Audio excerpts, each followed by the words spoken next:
Посакувам здравје и му посакувам успех во понатамошните негови активности. Кога ќе продолжи седницата на комисијата? Па тоа треба да го прашате заменикот на председателот. Сепак. Очекувате ли други претеници кои што изминатиот период беа посочени за некаква инволвираност во непотизам или некако друг вид на афери и скандали, да го следат примерот на претеникот Богоевски да се повлече од функција?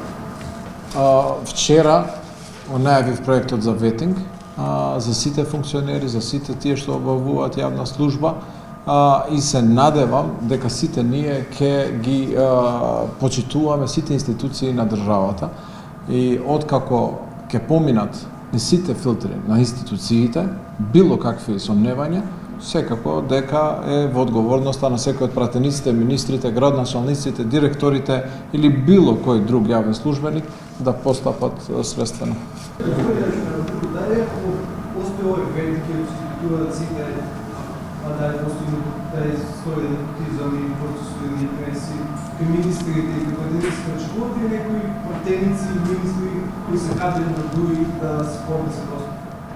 Очекувам првенствено институциите на државата да се произнесат и да донесат одлука, било каква да е таа одлуката, и очекувам дека сите наши челници, значи наши представници ќе действуваат следствено на одлуките.